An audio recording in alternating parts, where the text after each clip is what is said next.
So, a warm welcome to your own YouTube channel vertex group. तो आज एक bank का एग्ज़ाम हुआ और बैंक का था भाई SBI PO का प्री था, लेकिन बैंक का एग्ज़ाम कम, थोड़ा कैट लेवल का एग्ज़ाम ज़्यादा लगा। यार SBI PO बना रहे हो आप या कैट लेवल का एग्ज़ाम ले रहे हो, क्या क्वांट्स दे रहे हो? ऐसा तो यार कभी नहीं हुआ क्वांट्स में। क्या 6 7 8 अटैम्प्ट, ये तो मेंस के अटैम्प्ट्स हैं जो आप अटैम्प्ट्स दे रहे हो हमें प्री में देखने को मिलने हैं। रीजनिंग में भी यार कैंडिडेट्स 12-15 अटैम्प्ट कर रहा है यार, ये तो मेंस के अटैम्प्ट्स हैं। मेरे को जब कैंडिडेट्स ने भेजा मैंने उनसे पूछा कि यार प्री दे रहे हो मेंस दे रहे हो? कि सर मेंस था, फर्स्ट शिफ्ट थी, क्वांट्स ऐसा आया।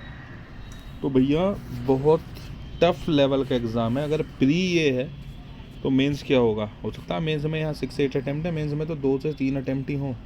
और ये बात मैं केवल अटैम्प्ट्स की कर रहा हूँ, मार्क्स की नहीं कर रहा। मार्क्स की तो पता नहीं कितने आएंगे। इंग्लिश में वैसे ही 40 क्वेश्चन कर दिए, क्या एक्यूरेसी बनेगी कुछ पता नहीं। कोई अगर इंग्लिश में कह रहा है मैं 40 करी आया तो, और कोई कह रहा है 30 करी आया, तो ये मत सोचो 40 के ज़्यादा नंबर आएंगे, 30 के ज़्यादा आ सकते हैं। एक्यूरेसी का कुछ पता नहीं है। अच्छा, थोड़ा शिफ्ट्स का कंपैरिजन कर लेते हैं, क्यों शिफ्ट्स में हुआ क्या। ठीक है, तो शिफ्ट्स का कंपैरिजन अगर देखो आप, फर्स्ट शिफ्ट की अगर मैं बात करूँ, स्पीड मैथ का कोई क्वेश्चन नहीं। चलो वो तो PO लेवल है, हमने सोचा नहीं होगा, कोई नहीं आया। उसके अलावा इंग्लिश के अटैम्प्ट्स, जैसे मैंने कहा इंग्लिश के अटैम्प्ट्स की कोई गारंटी नहीं है। ठीक है ना। फर्स्ट शिफ्ट में अटैम्प्ट्स इतने कम रहे कैंडिडेट्स के, मुझे बता रहे हैं कि सर 43 हुए, 45 हुए, सर 48 हुए, 50 हुए। अब एक चीज़ देखो, 43 अटैम्प्ट्स हैं इस बंदे के, कोई भी XYZ बंदा है, 43 अटैम्प्ट्स में से पता लग रहा है जी 25-26 अटैम्प्ट्स तो इंग्लिश की, बचे कितने 16-17 अटैम्प्ट। तो 16-17 अटैम्प्ट में तो चलो मान ली एक्यूरेसी 95-100% है, इनमें एक्यूरेसी भी नहीं मान सकते। तो इसके 43 मार्क्स हैं, तो इसका तो रॉ स्कोर ज़्यादा से ज़्यादा 35, 38, 40 तक बैठ पाएगा, बस। इससे ज़्यादा क्या बैठेगा इसका रॉ स्कोर। 50 वाले का भी यही सीन हो सकता है इंग्लिश में अगर मामला ख़राब रहा। तो पहली शिफ्ट में तो अटैम्प्ट्स बहुत कम रहे। अटैम्प्ट्स तो खैर सारी शिफ्ट में ही कम रहे, लेकिन पहली में मुझे ज़्यादा लगा। उसके अलावा जब सेकेंड शिफ्ट की तरफ हम बढ़े, जब हमने सेकंड शिफ्ट को खंगाला, तो ये बताया कि सर रीजनिंग में तो कुछ था ही नहीं, बस पज़ल ही पज़ल थी, ओनली पज़ल्स एंड पज़ल्स, और शिफ्ट ख़त्म हो गई। सर 2-3 क्वेश्चन अलग थे, बाकी पज़ल थे। बहुत बढ़िया, रीजनिंग भी अच्छी बना दी। क्वांट्स को कह रहे थे एट पीक, तो भैया पीक पे आइए क्वांट्स। यार प्री करा रहे हो, मेंस करा रहे हो, क्या करा रहे हो? इंग्लिश का वही हाल है। यहाँ अटैम्प्ट्स कोई बता रहा है कि सर 45 हुए, 50 हुए, 55 हुए। यहाँ मुझे किसी ने अटैम्प्ट 60 से अब नहीं बताए, 59-60 के कुछ कैंडिडेट्स मिले। ये अटैम्प्ट्स की बात कर रहा हूँ, मार्क्स यहाँ भी कुछ नहीं है। बढ़ते हैं नेक्स्ट शिफ्ट पर। अब आती है जी थर्ड शिफ्ट। थर्ड शिफ्ट में एक रीजनिंग में मुझे बहुत से बच्चों ने बताया कि सर एक पज़ल आई थी, बॉक्स बेस पज़ल थी और प्लस वेरिएबल की। उसने टाइम बहुत ख़राब कर दिया जो इसमें अटक गया, और उसकी वजह से उसके रीजनिंग में अटैम्प्ट्स कम रह गए।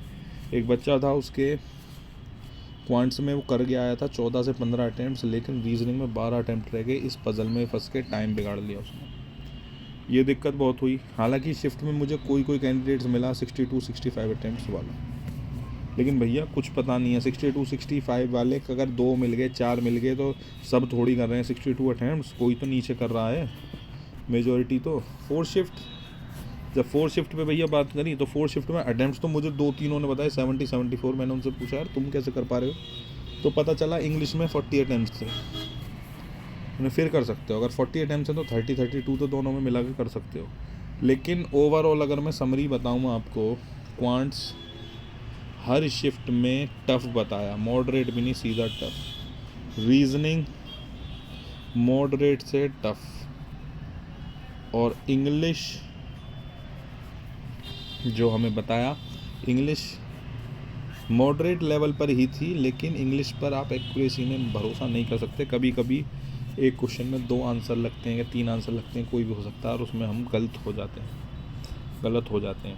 तो कुछ नहीं कह सकते, एग्ज़ाम बहुत टफ आया। प्लस सबसे बड़ी बात, इस बार वैकेंसी है कितनी, 600।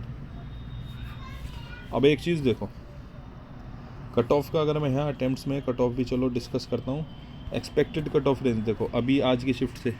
एक चीज़ देखो, लास्ट ईयर 2 मैं आपको बता रहा हूँ सिनारियो, 2022-2023, ठीक है ना। ये वो साल है, इसमें तो 2000 वैकेंसी आई थी, इसमें कुछ 1670 के आसपास वैकेंसी है, ठीक है ना। ये वैकेंसी है। अब कट ऑफ कितनी गई थी 2022 में? गई थी अनरिजर्व्ड की 59.5। इसमें कितनी गई थी जब वैकेंसीज थोड़ी सी बढ़ी? 59.25। मतलब वैकेंसी बढ़ा जब भी कट ऑफ 0.25 कम हुआ। EWS सेम था, दोनों में इतना है। OBC इसमें 58.25 था, यहाँ सेम था। मतलब कुल मिला के एक तरीके से बराबर रेंज बन रही थी, ठीक है ना। और अगर मैं बात करूँ थोड़ा सा SC/ST कट ऑफ की, तो 2022 और 23, 2022 में SC की कट ऑफ गई थी 52.5, वहीं इसमें गई थी 23 में 53। ST की कट ऑफ इस 2022 में थी 47.75, इसमें थी 47.5। मतलब कुल मिला के बराबर ही कट ऑफ है, 0.5 या 1 मार्क्स से ऊपर डिफरेंस है भी नहीं, जो OBC में है या SC में है 0.5 का, 0.25 का, या SC में भी है 0.5 का, ठीक। लेकिन वैकेंसी कितनी थी? सबसे बड़ी बात, 2022 में जैसे मैंने बताया 1673 या इतनी कुछ वैकेंसीज थी। 2023 में वैकेंसीज कितनी थी? 2000 प्लस थी, या 2050 या 2000 थी। तो भैया मेंस में कैंडिडेट 2023 में कितना बुलाएगा? 10 टाइम्स बुलाते हैं, 20,000। इसमें कितना बुलाया गया? अप्रोक्स 17,000। अब के वैकेंसीज कितनी है? 6,000। मेंस में कितना बुलाएंगे? 600 है, मतलब सॉरी 600 है, तो मेंस में कितना बुलाएंगे? 6,000। तो कैंडिडेट तो पिछली बार से आधा भी नहीं बुला रहे, और एग्ज़ाम लेवल हो गया टफ। तो कट ऑफ तो भैया प्रिडिक्ट करना बहुत मुश्किल हो रहा है। तीनों दिन के बाद ही प्रिडिक्ट कर पाएंगे कि शिफ्टों में रेंज कितनी बन रही है।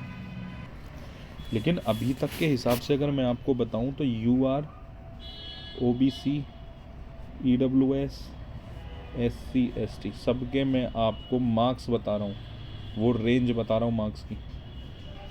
अटेम्प्ट्स मत समझना, मार्क्स की रेंज। कहीं ना कहीं फाइनल कट ऑफ 53 to 56 जाएगी। OBC 52 to 55, EWS 53 to 56, SC category 46 to 49, ST category 42 to 46। ये जाएगा कट ऑफ। अब समझना मेरी बात को, कट ऑफ फाइनल इस रेंज में रहने वाली है। जो बता रहे हैं 50 से नीचे नहीं जाएगी UR भैया, इतनी रहेगी, वैकेंसीज बहुत कम है। प्लस ये नॉर्मलाइज्ड है, ये नॉर्मलाइज होने के बाद इतनी कट ऑफ जाएगी। तो अभी आपको देखना है कि 16 में और 24 में जो हमारा एग्ज़ाम है, 16 में, 15 में और 24 में जो, ये देखना है उसका लेवल सेम बनता है या इससे थोड़ा सा आसान बनता है। इससे हार्ड तो क्या ही बनेगा। अगर इससे आसान बनता है उन 2 दिन में, तो आज के कैंडिडेट्स को राहत मिलने वाली है। आज जो कैंडिडेट्स इस रेंज में स्कोर कर पा रहा है, इससे 2 नंबर 3 नंबर कम तक भी, मतलब UR में अगर आप एक्सपेक्ट कर रहे हो आज के सर मेरे 50 मार्क्स बन रहे हैं, चांसेस पूरी हैं इन हो, मेंस की तैयारी करो। Same EWS, same OBC। For SC category अगर है कि सर 45 बन पा रहे हैं, स्टार्ट प्रिपरेशन। ST कैटेगरी उम्मीद है 42 बन पा रहे हैं, प्रिपरेशन स्टार्ट करो, ठीक है ना। क्योंकि भैया एग्ज़ाम बहुत हार्ड आया, प्लस दिक्कत क्या है, एग्ज़ाम हार्ड आने के साथ साथ वैकेंसीज़ बहुत कम है। अगर सेम पिछली बार जितनी वैकेंसीज़ होती तो हम एक चीज़ कर पाते कि कहीं ना कहीं कट ऑफ आपकी अराउंड 50 रह सकती थी अगर 2000 वैकेंसीज़ होती। लेकिन वैकेंसीज़ हैं केवल अब के 600, और ये बहुत एक पॉजिटिव साइन नहीं है। मैंने जैसे बताया 3, 4, 5 नंबर तक कट ऑफ नीचे जा सकता है मैक्सिमम, उससे ज़्यादा नहीं जाएगा। For UR, OBC, EWS, SC/ST मैंने सबका आपको बता दिया। तो अगर आप इस रेंज में स्कोर कर पा रहे हो या इससे 2-3 मार्क्स नीचे भी हो सकता है नॉर्मलाइज में आप बढ़ना ही है। आज की शिफ्ट हार्ड आई तो पॉजिटिव साइन है। बाकी तो देखो पता नहीं SBI ने क्या करा है, पता नहीं कौन सा एग्ज़ाम बना रहे हैं, PO बना रहे हैं या पता नहीं क्या बना रहे हैं, यही बता सकते हैं SBI वाले। और ये भी बहुत अच्छी चीज़ है कि सेक्शनल कट ऑफ नहीं होता, वरना बहुत सा कैंडिडेट्स क्वांट्स में सेक्शनल कट ऑफ में ही रह जाता, ठीक है ना। चलो कोई नहीं, मिलते हैं फिर किसी और दिन। और बाकी subscribe your YouTube channel vertex group. Thank you.